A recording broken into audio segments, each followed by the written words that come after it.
Hundreds of people who believe in liberty and individual rights gathered at Vernon Worthen Park in St. George to unite. The Freedom Rally was also about preserving personal choice when it comes to health. What's been happening this last year and a half is unbelievably unconstitutional. Our rights come from our Creator, they do not come from government. And right now with what's happening with this particular vaccine is it's being used as a political weapon. It's being used to shame people. And we don't know anything about it. And so this isn't really an anti-vaccine rally. This is more of a freedom rally.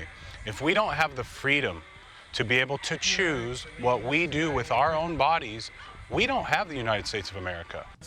Several liberty groups gathered in one location to support efforts in preserving all freedoms, especially during the pandemic. And so we just encourage everyone to make those choices themselves, to seek wisdom, to get good information, but don't let the government or your employer or anyone force you to do something you don't want to do. There were also concerns about losing individual rights when it comes to educational, occupational, travel, and religious freedoms. It doesn't matter who they are.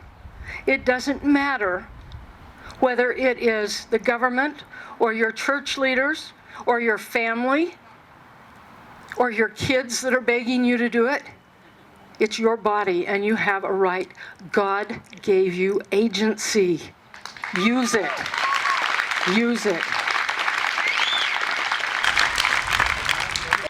We should not, in the United States of America, have to carry around a piece of paper to prove that we are eligible to buy groceries.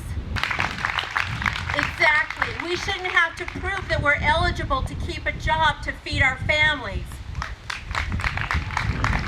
The government wants to know what we eat, what we buy, what we wear. They want to track our health. We are actually in a war. A physical, an emotional, an intellectual, and a spiritual war. There were also those who shared their stories about their own awakenings. Close personal friends of mine who have gone through horrible adverse effects from just the vaccine alone, not in the masks, oh my gosh, the sicknesses that have come from that alone. So no, I refuse. And if I can't shop, then we'll figure out something. If I can't fly, we'll figure out something. I'm not going to do it. That's right. That's right. I'm an American first. I believe in God first. I was unsure about a lot of things because I was initially one of those that was brainwashed by the other side because I used to support that other side. But as of last year, I've done a lot of things, and it turns out they're truly shocking and they're absolute lies. I came all the way from Michigan. I moved to Utah as a consequence of me realizing the truth. Many brought their families to hear what others had to say, as well as express their own opinions about freedom of choice. We are here because we believe that people should be able to make their own choices about their medical decisions. I'm not opposed to people taking the vaccine or wearing a mask if that's what they choose to do based on studying the information and their own risk-benefit analysis, but those of us who don't care to do that should have that right as well. There's a lot of aspects to this vaccine that they're trying to force on us, and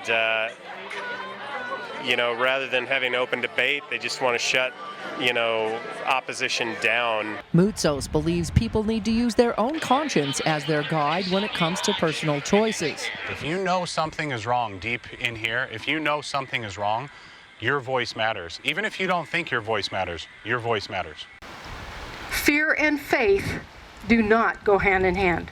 They cannot. I believe that we all have a choice. We all should have a choice on what we do with our bodies, and whether it's to get the jab or not get the jab. I support both sides of that. We just need the choice. The Liberty groups plan to hold more freedom events exercising their freedom of speech on a topic that doesn't seem to be going away. If you want to get the shot, get it. If you want to wear the mask, wear it. If you don't, don't. Nobody should be forced to do what they don't want to do. In St. George, Melissa Anderson, Community Education News.